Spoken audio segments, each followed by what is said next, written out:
my podcast, Esteemed Women. It used to be called Silence, then became Innovation, and finally women are now more empowered than ever to use their voices to express what it's really like to strive and thrive in what tends to be a very imbalanced and unequal world. I'm sure it hasn't been easy, but these women have achieved and accomplished. They're truly esteemed women who have chosen careers in science, technology and innovation. They're typically go-getters, alpha females, hard-working, and maybe even a little bit perfectionistic. But on the whole, they've applied their talents and skills to make a difference. That was certainly my intention when working as a mechanical engineer and fluid dynamicist. In these episodes, you'll get a chance to hear about some fascinating innovations, but you're also likely to be inspired and uplifted by the personal stories and experiences of my guests. So let's hear it from my STEM sister and incredibly esteemed woman, Chinwe Odili. Hello and welcome to the podcast version of my vodcast, Esteemed Women, where we get to hear stories and experiences of incredible women from diverse backgrounds and perspectives in science and technology. Conversations in this series give us a real insight into some fascinating innovations, but we also get to find out how successful women in STEM thrive in male-dominated professions. Here on Esteemed Women, I give my guests a platform to be seen and heard, and honestly, every single episode is inspiring and uplifting because we hear about what they've learned along their life's journeys, both personally and professionally. This week, I talked to Dr. Kat Gardner, a combustion experimentalist. I am Chinwe Odili. I am an engineer by background. In particular, I am a civil engineer, and I actually work in the offshore structures industry. So as an offshore structural engineer by background. I don't meet too many engineers that look like you. First of all, being do you find that in your industry? 100%. There are barely any males at all. Black females. Barely any black females at all. There's predominantly males within our industry. Within my office, there are only 2 females in the Perth office, and in the London office, there are only around 3 female engineers, and the others are naval architects. So it is pretty daunting being one of the few. And why did you choose civil? Like, what drew you? So I have a fascination since I was little. I really love Legoland and building things and understanding how things work. I read this book, and I think this is what really convinced me to go into engineering other than going to a theme park. It was a book called To Engineer is Human by Henry Petrotsky. And he basically broke down the fundamental elements of what engineering is within a context of to engineer is human. I mean, everyone engineers to an extent. Engineer is actually a Latin term, and I really do think it means to solve a problem. And so I was always like a problem solver. We had family games nights. We would play games where we would build structures with Lego and who can do it fastest without looking at the manual. And so then I just got really excited about solving problems in the real world too. And I'm actually, in my evenings, I love to draw. I love to look at spatial awareness. And so that kind of architectural element and design element featured in my kind of mathematical abilities as well. So I thought, okay, both could actually be coincident, and that can happen in the structural industry or the engineering world. So I decided to become an engineer.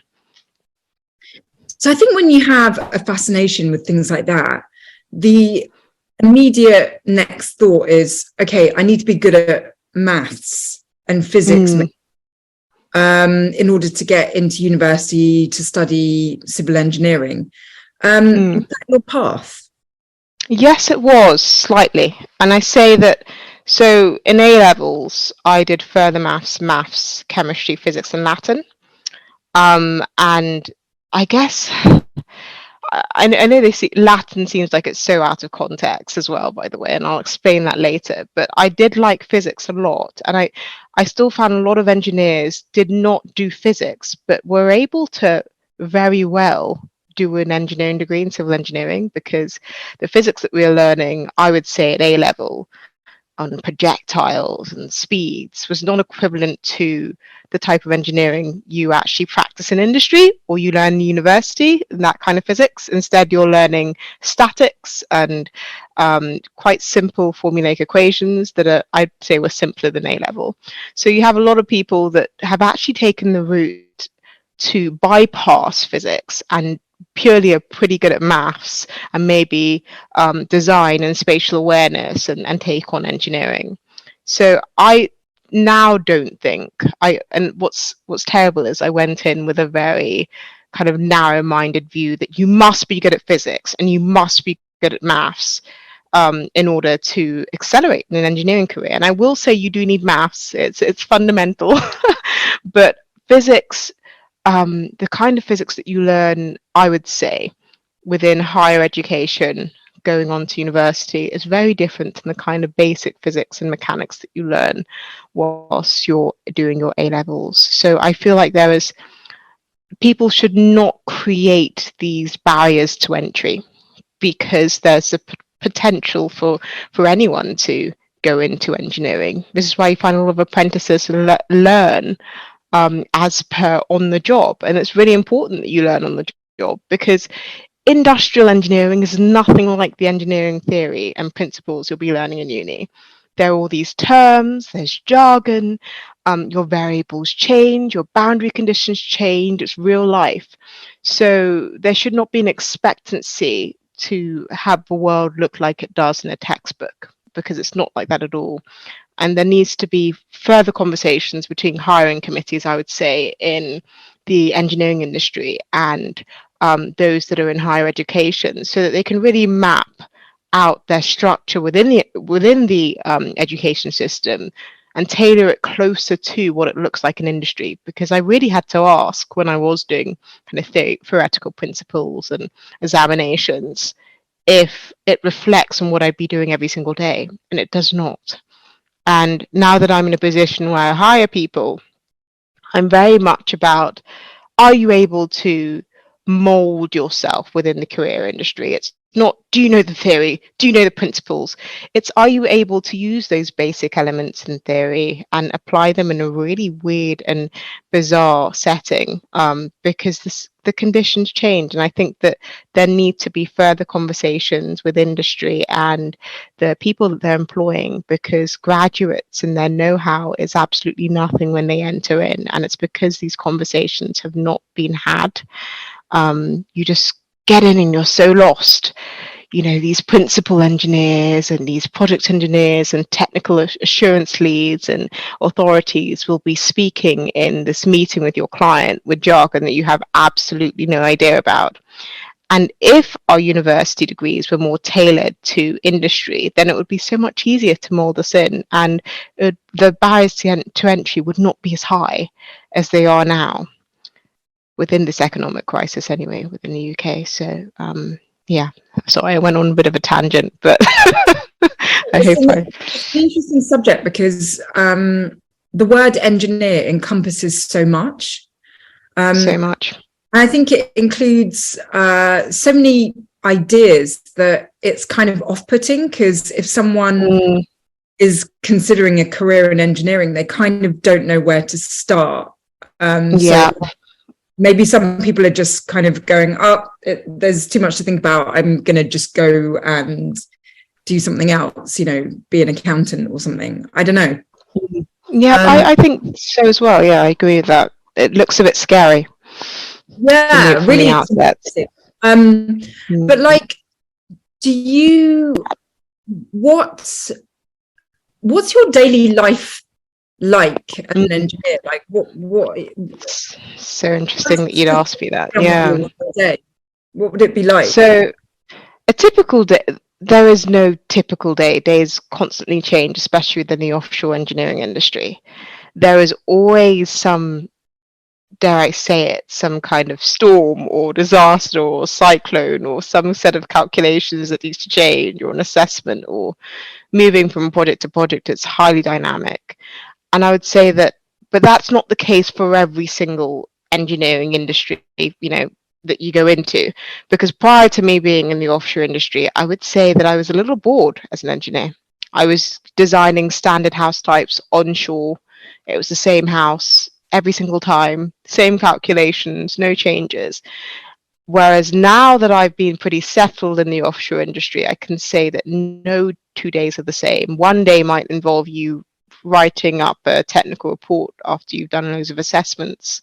Another day might be that you've got a site visit and you're actually on site, and you actually have to go and inspect the things that you designed for, which is really interesting. But one other day might look like being with the Innovate team, which is a team championed by Matt Parker, whereby we come together to talk about STEM and talk about retention engineering and visit Parliament. Like every single day is completely dynamic, and it's what you make of it. Especially, I would say it depends more so on your resourcing team. We have a fantastic resourcing team in Kent, which means that you get the opportunity to rotate around different projects. So one project might be very tailored to lots of written work, but another project might be that you're actually doing live assessments and using really cool software. And others might just be conceptual. So you actually have to come up with a concept and just map out and start drawing. And you'll probably be in some meeting room with an old principal engineer who's trying to think about what he did in 1972 or 1982 for a platform, and is like, let's do something different. Every single day is so different and so dynamic. But I think it also depends on the scale of the project. If you're on a project that changes very quickly and has loads of mini scopes, one day might look like written work, another day might look like actually designing things for hours, and going to offices or being seconded out here to Australia. I mean, I've been to Rotterdam in the past, I've been to Berlin in the past, and now I'm here in Australia. You really do get to travel, explore, see the world, and see your structures for what they are. And it means that there's just so much potential to understand different cultures as well, because no two engineers are the same.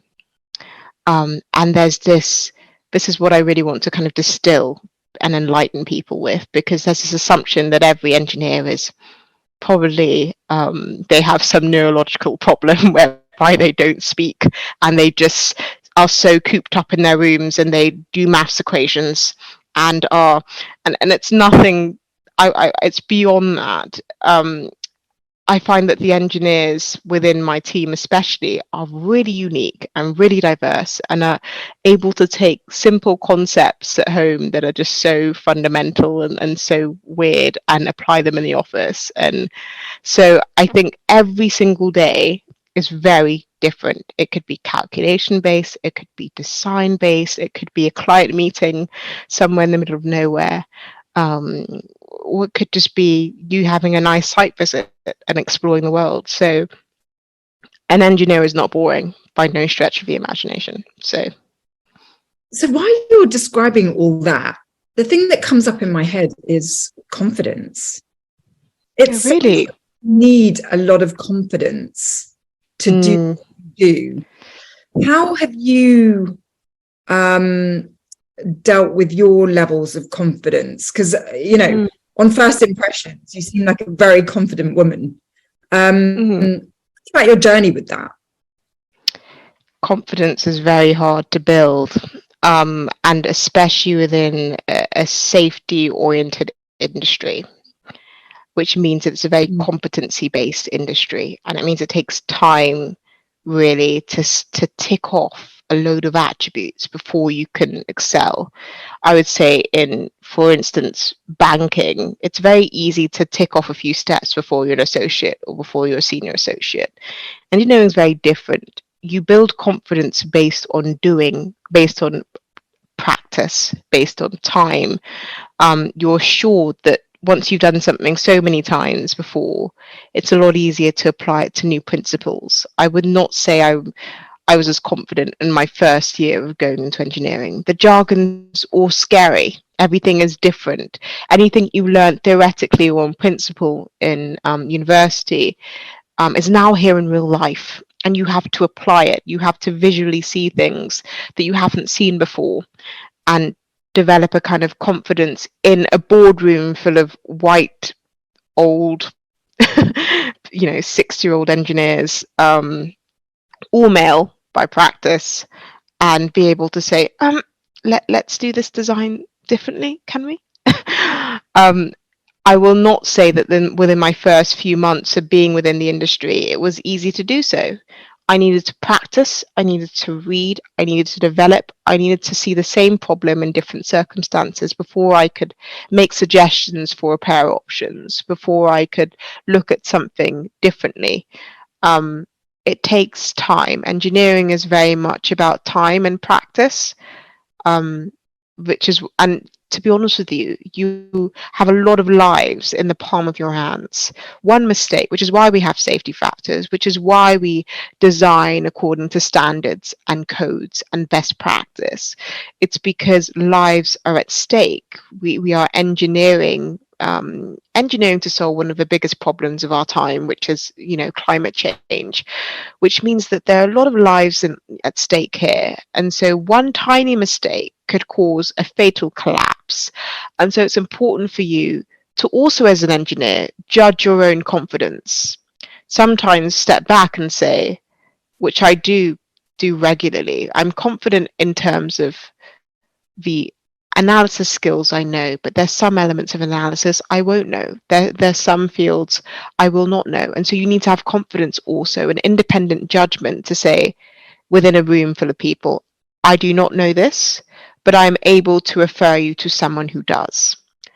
And I feel like everyone back when you first start, you're like, that's the be all or end all, because you said, no, I don't know what this is, and I don't know how to approach it. But actually, you're respected more, and your client respects you more, and your team respects you more.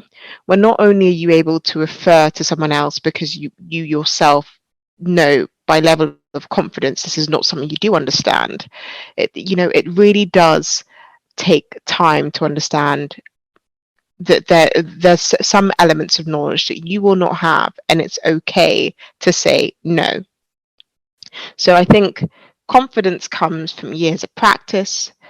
Confidence also comes from being able to say, I don't understand something, and being able to, because once you only understand something, you can only understand something once. And what I mean by that is, once you've understood it, you've understood it. It's a concept within your head. Once you've asked the question, it's there. So there should be no fear. There should be no fear. You should in fact have courage to say, I don't know something. So the next time you do. It's as simple as that. So I would say time, confidence to say that you don't know something is what developed my confidence in a weird circular way of things. Yeah, I get what you mean. That sort of transparency to say, I don't know something, but I really want to learn. How has that been for you as a woman of color to admit that you don't know something? Because my experience has been that it's a bit scary to admit that you don't know something, because for women who are in a minority or underrepresented in some way, or for people who are underrepresented in some way, we try so hard to kind of show that even though we're underrepresented, we can do it all. Yeah. So how have you sort of navigated that? Yeah, so I would say it's been different in different office spaces. So my first office space was very challenging. I was the only female on my team, and I was the only Black person within that team at all. And it was in the middle of nowhere in Derby. And it meant that, the educational stance from that environment was so quieted and so small. It meant that they hadn't visited other townships or neighbouring townships or understood various cultural elements. So they would ask me rather inappropriate questions. And within that stance or within that environment, it was really challenging at points to say, first off, I don't know something. Yes. But I think that being in that environment enabled me to do better in my next set of environments, because I understood whereby I felt uncomfortable. I'd be able to say, okay, now I recognize that a certain question is inappropriate, and it does not make me feel comfortable. And I should be able to say, in my next field of work, very confidently that just from an educational standpoint, this is not acceptable to talk about this kind of thing, and we can talk about something else. But in my first environment, I had to kind of coax my way of thinking, is it better to, and this is the thing, you can scold someone, you can fire someone in terms of cancel culture, which is, the immediate thing that we do. But to educate someone is so much better than to just, fire someone. Yes, it's a lesson to all, but actually the greatest stance you can take in a working environment or any environment that you're in is to educate them and tell them why it's not acceptable, and understand culturally why it's unacceptable. Understand the roots of a term or a word, why it can't be used, and that in itself creates room for change. So because I had been exposed to that level of kind of insecurity, and the thing is, most of the time you also need to understand that they will have a level of insecurity themselves to have approached you with that question, or to have asked, are you competent because you're female? It's actually an insecurity reflected within themselves, I believe, personally. To have a builder, which I regularly did in my first firm, to have a builder call up and ask for a specification of a steel component, a lintel above a doorway, and hear a female voice and be so taken aghast and be so taken aback and ask who's the lead on the team. At first, you are dissuaded and you are disheartened, but your response should be, actually, I am competent. My educational background is as such, so I can specify this. And if your team lead allows, which he should, you should be able to continue that discourse and dynamic because you're competent to do so. So having confidence to say what you've just said, I understand that you are dissuaded, but I do have the background, I do have the education, is important. And yes, sometimes it cannot distill ignorance. It is very hard, especially when it's generational. But the more you show your level of competence and the more that you approach it with a level of grace is so much better than to, stick with stigma. And the thing is, these stigma terms or stereotypes, I'm an angry black woman. I'm okay to say I am angry or I am upset when I'm approached because they feel I have a lack of confidence or competence, because of my skin color. And I should be able to, in that instance, say, actually, I have the same competencies that my fellow colleague has. And if you would like to continue with this call, if you don't want to continue with this call or dialogue, I can tell you fully now that you will receive the same answer that my colleague will give you, and you will have wasted your time. It's having grace and confidence to know how far you've come, and to know very well that your educational standpoint or background is what should enable you to be able to answer these questions with authority. If you feel as though you are threatened by someone approaching you and saying that, but you're a woman of color, are you sure that you'll be able to? That in itself, I think, that insecurity has been created by constant microaggressions by society, which honestly can only be distilled by you ensuring that you have a level of confidence because of your educational background. If I allowed microaggressions all the way up from my A levels to carry on to now, I will not have achieved what I have achieved, and I will not have been able to, continue with the career that I'm on. Because in my further maths class, my maths teacher actually told me, and it was, I'm still, this day and age, it just really fascinates me when I reflect on it. But he said something so bizarre in a class full of only 5 of us. He said, I heard this statistic that black people have smaller brains than white people.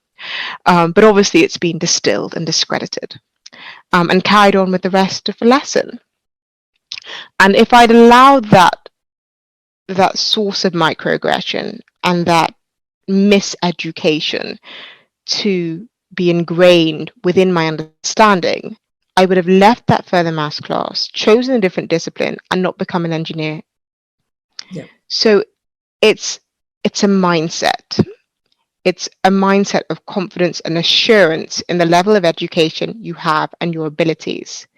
Do not allow set microaggressions as well as miseducation to undermine your abilities or undermine your potential, because most of the time, it's, sadly enough, it's just they've just been miseducated. And the best you can do is say that actually you're incorrect, and raise your hand, or be like, I have to stop you there. And this, and I also feel that there's a grace in the way that you say it as well. It's almost like teaching a child. When I teach my nephew, or one of my nephews, when I'm trying to engage with them and trying to help them understand, talking back is actually not right. It's not appropriate. There's a way that you can say it rather than slap them across the back in the African way. You can actually instill them with a new lesson and a new culture of learning. And they go away and they reflect on it and say, oh, actually I understand what you've said. Hitting someone or scolding them or immediate, it really does not help. Education is actually our greatest deterrent against ignorance. And literally, I think it's Oprah that said that. And I completely agree with it, because there's so many people that say, a brown person or black person cannot achieve this level of, seniority, or cannot achieve.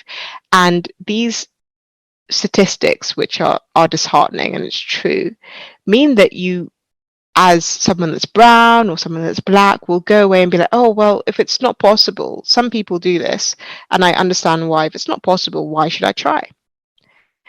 But actually, why not be the statistic that changes things? When you're in a higher position, you're able to have a level of influence that no one else can, which means that you're in a pool and authority to say, this is not right. People need to be heard, and people need to be seen. The problem is, right now, we are at a disservice in that no one within that pool, especially within my career right now, no one within that pool is up in that hiring authority. And the only influence or change or sphere of change that can happen is with me, or with people that are like me at this level. And so the only way that you can distill very kind of stupid and ignorant comments is to have assurance in your education and grace, and join as many STEM podcasts, join as many diversity campaigns, try and create as many webcasts and web campaigns as well within the business that reflect on Black History Month or a cultural day, so that people distill those those previous assumptions they had, or those thought processes, and move on from them. It will take generations for that to change. It will literally take generations, because our ancestors and previous generations have instilled very stupid misunderstandings, and I do believe that stems from xenophobia, and xenophobia, I believe, is the first original sin, where people are scared of something that's foreign, and people are scared of something that's new. And that happens in our work cultures, in our offices. Something's different from me. Ooh, rather than something's different from you, the first question you should ask is, I'm really interested about your culture. Can I ask about this? And there is a grace with which you can say it, whereby your understanding is opens up, and you're transparent about it. And it creates a better work culture, it creates a better world. So if someone does ask me a really inappropriate question, or it's just like, oh, because do you have many Black people that, you know, study engineering, or do you have many libraries in Africa? I don't, you know, snipe at them or give them a snooty. I actually say, actually, we do. You know, we're Nobel Prize winners. We're just understanding your cultural background is a necessity because it gives you confidence. Every single culture has something that you should be proud of that stems in that culture. You can say, so long as you've educated yourself as well, you can come with incredible arguments, incredible statistics as well. I always find that I'm in a family of lawyers and politicians. So they'll always be like, where is your evidence? Where's your evidence? So if someone does come up to me and says I'm anything less than I am, I can simply say, actually, I'm not. There's a misunderstanding there. My color has nothing to do with my level of understanding. It is my brain and my mind and my capacity to do the things that I'm doing over the, you know, the years that I've done it. So it's confidence and grace to talk back, and education as well, being able to give people statistics and evidence as to why something they've said is wrong, enables them to understand. I think statistics and news and figures enables them to see that there's a gap in their understanding, and hopefully they humble themselves in the process. Yeah, I mean, while I'm listening to you, I'm hearing about a superpower. Because basically, what sprang to mind was this saying that I've heard, which is, instead of trying to carpet the world, just buy yourself a pair of comfortable slippers. And that just kept in mind, because, you know, it sounds like on your journey, and I've experienced this too, is that you come across all sorts of people. Right? You do. And rather than going through the exhausting process of trying to change every single person's attitude, you know, trying to sort of, I don't know, like reverse people's ignorance and lack of culture, lack of open-mindedness and all of this stuff, like just build yourself up. And you've really done that, and you're doing that in your career. And it's just so powerful to see a woman who's like, wow, what you've just said is so minded. I know that I'm educated. I know that I have the right to have the authority on this subject. It's like so powerful to see, you know. Oh, thank you so much. It's taken time. It really has. It's been a grace, to be honest with you. And I think education really helps me. I do stay.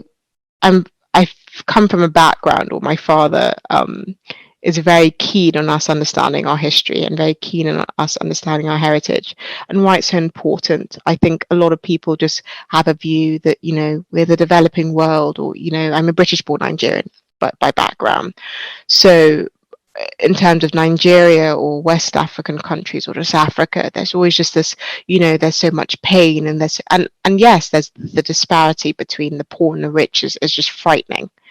But to understand that there is so much wealth and that our culture is so rich in its elements that you should be proud of it wherever you are is really important. And I faced this growing up. I'll be honest with you, as a British-born Nigerian, I faced this two-sided coin where one side I was brought up in an all-girls, you know, boarding school in the country with only white females, me being only Black, and having obviously internal insecurities because of that. I didn't understand. I'd go back home and I'd be, you know, shrouded and just surrounded by my cousins and my family, and love my culture, and somehow feel when I go back, I have to hide it, and I have to be instantly more British and more safe, and safe hairstyles, mum, no braids, and safe this. And then I realized, actually, the more I read as well is really important, and I'm very glad that the government and then Parliament are ensuring that schools within their history incorporate Black history as well in some cases, which is brilliant. Because my school at that time, all I learnt was, World War One, World War Two, typical history lessons, nothing about my own culture. And my dad and my mum pled with me and said, listen, read these books, read Things Fall Apart by Chinwe Odili, read people from your own tribe, like read about what they've written about, learn about the Biafran War, learn about our history and our culture, and you will better understand yourself. You'll better understand what your own name means. And it means that when you're confronted in any situation around the world, whether I'm in Australia, whether I'm in the Netherlands, whether I'm in the UK, I can boldly say I know who I am, and I'm confident in myself, my abilities, my capabilities in terms of getting thus far, and can argue with passion and authority. So it's what's kept me understanding your culture, because a lot of people just condemn their culture as well. You find that whether you're British born Asian, or you're British born African, or you're British born Jamaican, like you find a lot of people are just so, and it's more so because of the way society as well treat you being different, or, oh, that's interesting, it's so interesting how your food is different. Interesting. And this interesting term comes a lot within the context of things. And because you hear it so often, and you hear this kind of undermining tone that's just kind of under the water, you end up discouraging your kind of own culture as you grow up. And then you have a lot of people that are lost, not understanding themselves. And so when someone does interrogate them and does dismiss them, they're not able to corroborate or correct them in any way, or see that there's no validation of truth from what they've said, or see that it's unjustifiable, because within themselves there are insecurities. Because one culture, maybe our own culture, has rejected you because you're too British, and then the other culture has told you that you're too Black to be part of that culture. Instead, I make the best of both worlds and say, actually, though I'm born here and there's so many elements that I admire here, I very much also admire my heritage, and it makes me stronger. Yes, there are certain situations that I cannot tolerate, and certain evils going on within my home country, but there's so many things I can be proud of. Having diversity means that you have innovative thought in processes, in businesses, in organizational cultures. It means that our network of understanding grows. It means that there's more potential for growth. If everyone is the same and everyone thinks in the same way, there's no room for your business to expand.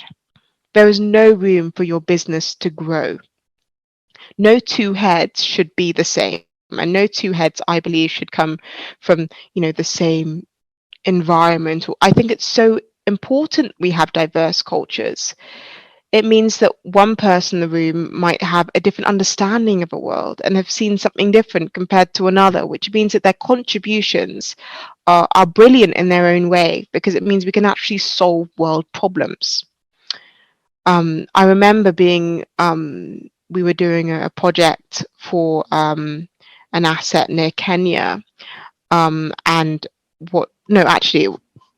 I'll use a different example. Actually, we were looking at a project in Asia with the human factors team, and what I didn't understand, which is I really should have understood, is that the cultural practices when you call someone on the phone is, if they're a junior grad or they're younger, they will refer to a principal engineer and they will call them auntie or uncle or sir.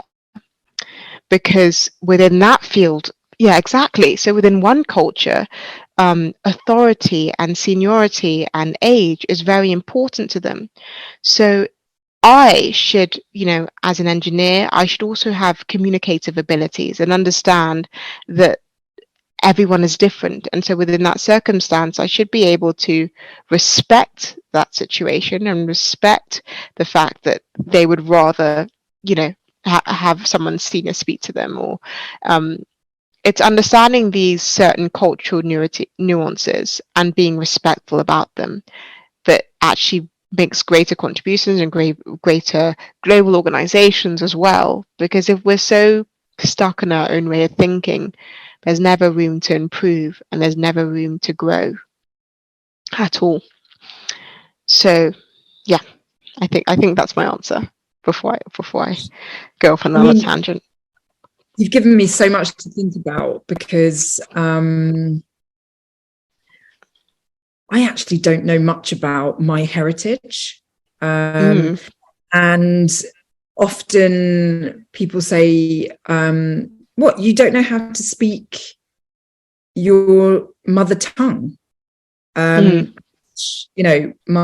dad is Sri Lankan and my mum is Malaysian, and I don't know how to speak either of those languages because it was never a common language at home with English. But that's not a reason to not pick up a book and read about the countries that I'm from. But there's very much a culture that I've grown up with, which is we managed to get to the UK.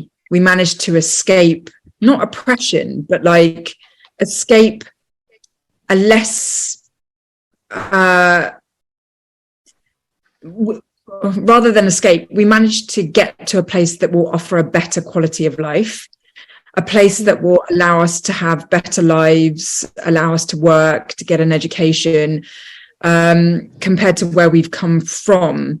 And it was almost like this culture of like, let's forget about where we're from. Let's forget about all of that difficult life, and let's focus on being in the UK.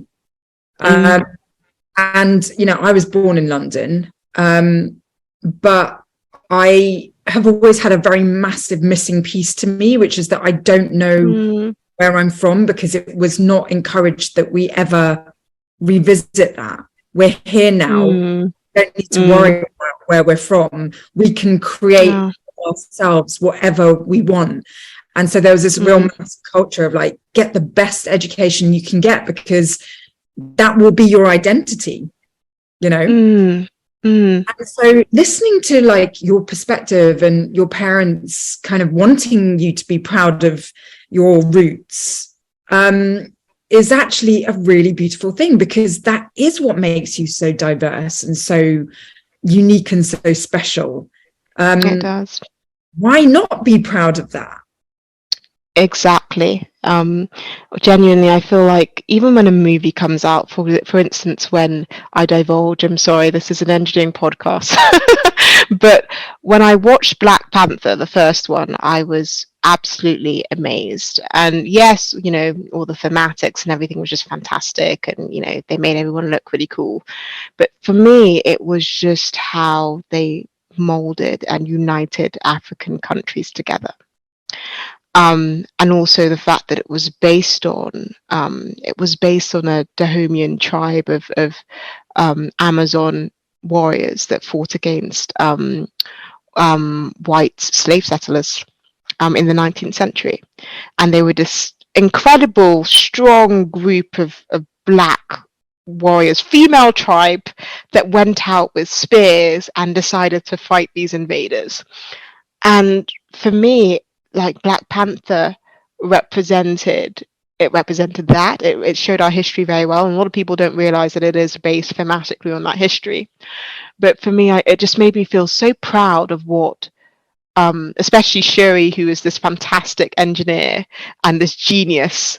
I was just like telling my little sister that see how brilliant we can be. I mean, to this day, I look for examples. I look for evidence. I say, to this day, no one knows how the pyramids are created. To this day, there's so many things that we've created, so many tools that we've created, and did so many incredible things that would make Marvel films, billion-dollar Marvel films, out of our lives and our history, that you need to understand.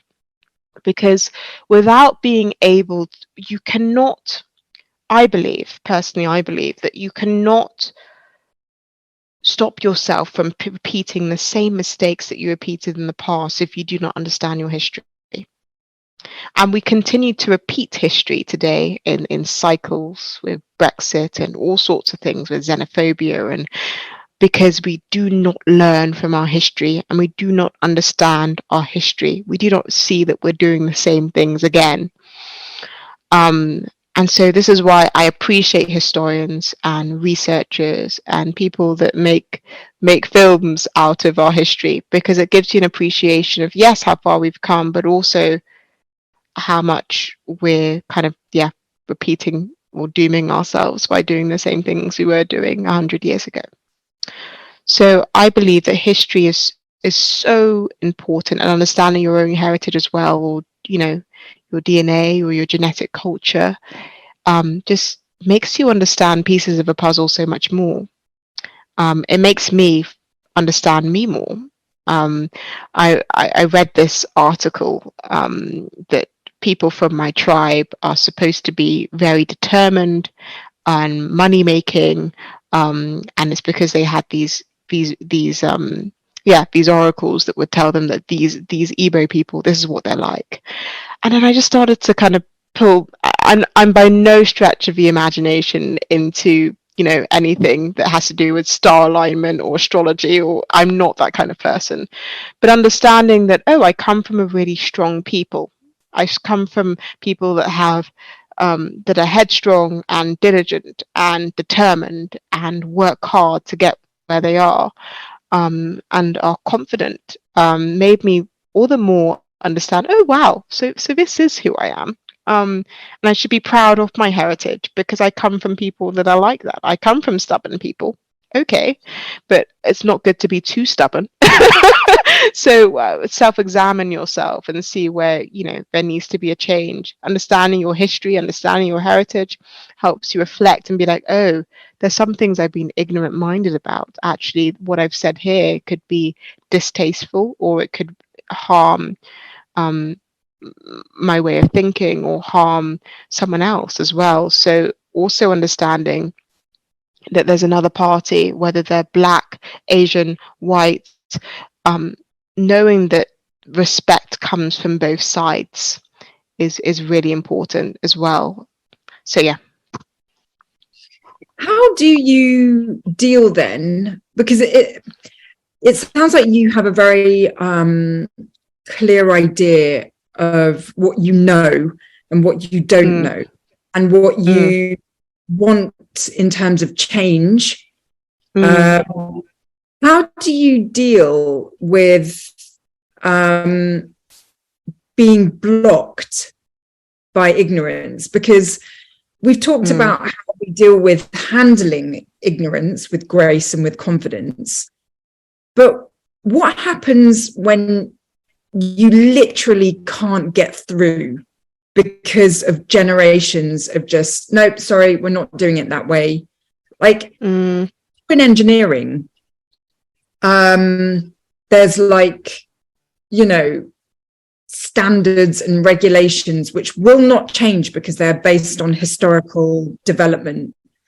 And you just know that it's not the right way to do things. I mean, you often are going to Parliament, how do you deal with just being blocked towards progress? It's really challenging. How do I deal with this? I would say I first have to think about an example where this is within my lifestyle. So probably I would say hierarchy within the organization, and it should be a flatter structure. This day and age within engineering is a problem. How do I deal with hierarchy? I would say reverse mentoring.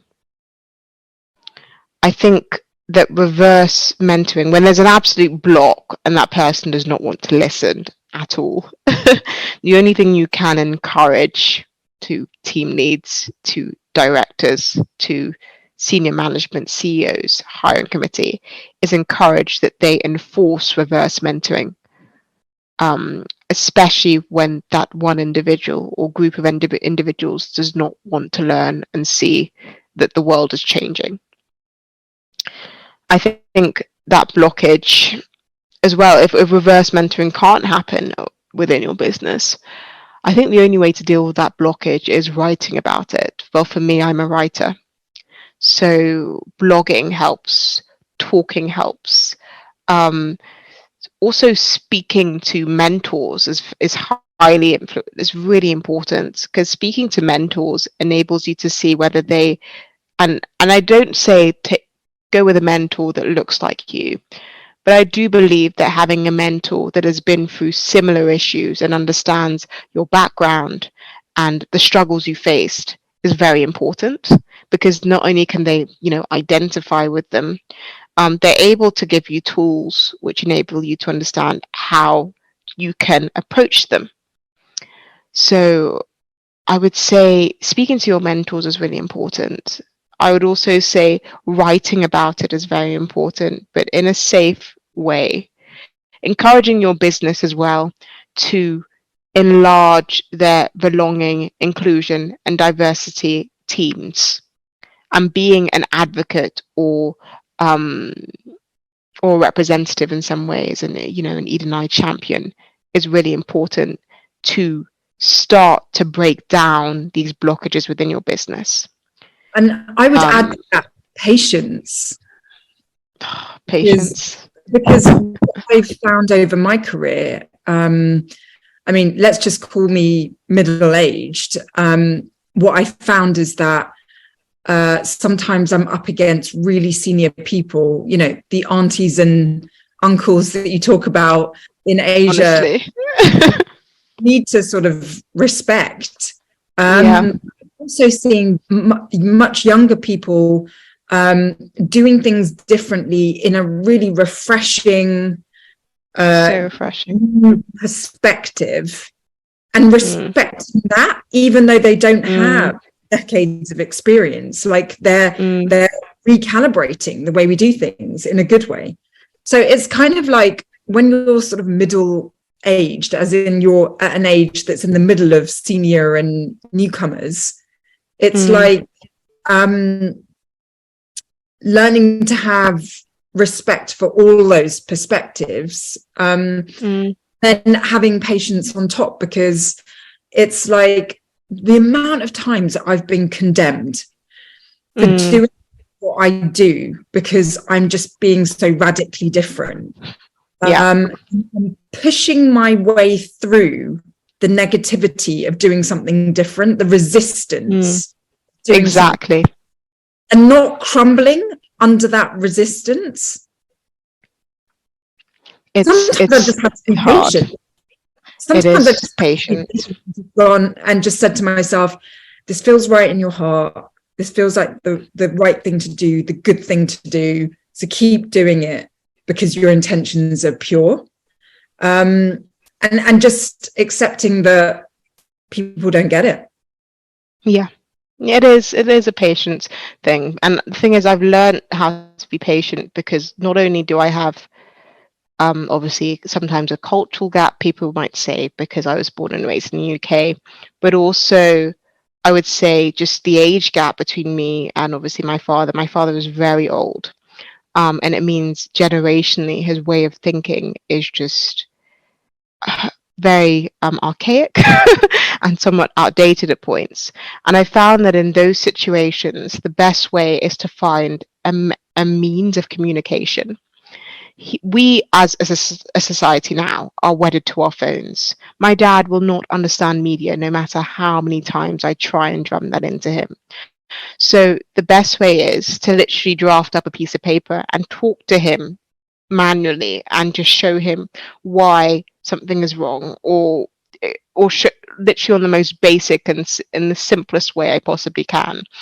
And sometimes it literally just takes understanding the means of communication that you're dealing with. And so yes, it is patience, and patience really is a virtue, which is why they say, you have engineers come from all different backgrounds. You have some really bright, so there's some engineers that perhaps might even be on the spectrum. They might be brilliant and autistic. So they might have a means of understanding something super quickly and be like 10 steps ahead of you understanding a calculation. And then it takes patience, and just asking the right questions and slowly getting there, because questions will enable you to understand other people's thought processes as well.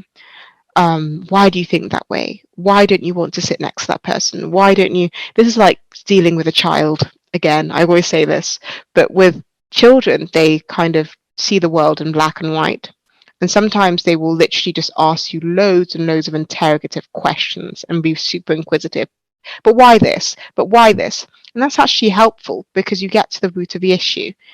For instance, what if a child, and God forbid a child says, I don't want to sit next to this person because of their skin color or something.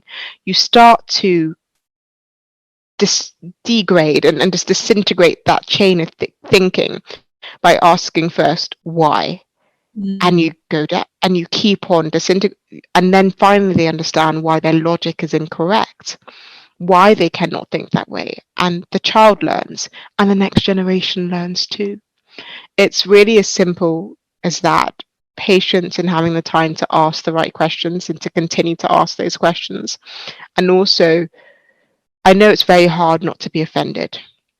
It's very hard not to take offense when things are just right in front of you, or you're being blocked, but you need to understand that some people just have a lack of understanding entirely, a pure lack of understanding, and it's up to you to understand what their means of communication is. And I know that's a burden. It really is a burden that's being put on and placed on us, and we sometimes say, why should I have to? I'm angry. But it's important that you do, so that the next person next to them also learns, and it just becomes like a domino effect. The next person also learns, and they take that back to their homes, and they enable a culture that understands more. Otherwise, you just allow them to be stubborn and angry and lost and go back and repeat the same judgment and thought processes, and there's no improvement and there's no change. So adaptability is key. Yeah. I would add to that there's also like some really dominant, monolithic, monopolized thinking that is like, they are what set the standard right now. There's also these tangential kind of change makers, trailblazers, pioneers, start-uppers, and team with the people that get you, even if they're in a minority, because by teaming up with these radically different ways of thinking, or just refreshed perspectives or whatever, one day they will become the monopoly. But if you don't team up, they can't gather speed, they can't gain that momentum required to knock those dominant forces.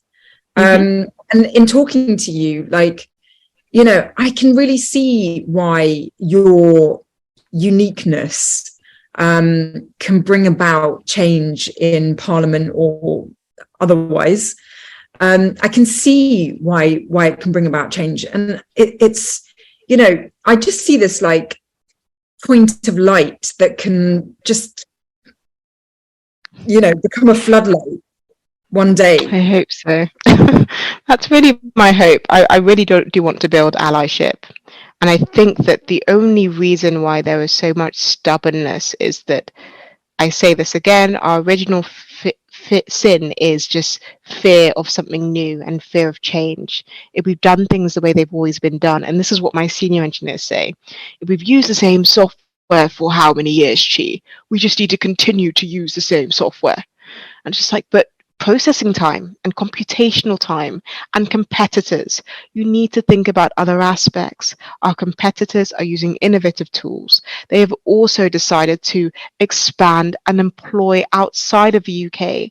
It means organizations have a greater pool of innovation and minds from other cultures, which is incredible.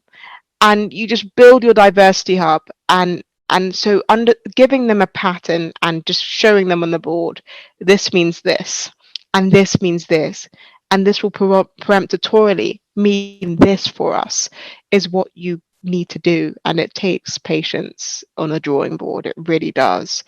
It takes patience to to speak to older generations too, who aren't wedded to their phones and aren't wedded to the new technical world and technology. But if you are willing and able to sit down with that person and enable them to see the root or the causal relationship between two variables, they surely will understand. So, and you know what, you've done your bit, you've spoken up. That's already a massive leap, you know. Exactly. And I truly believe that speaking up is key.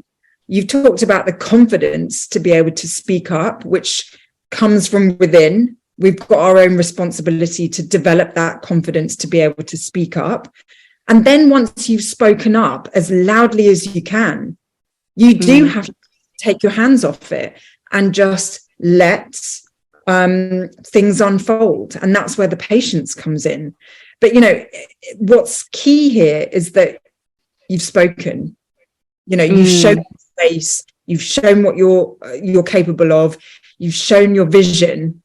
And that's really all that can be expected of people like us who are underrepresented.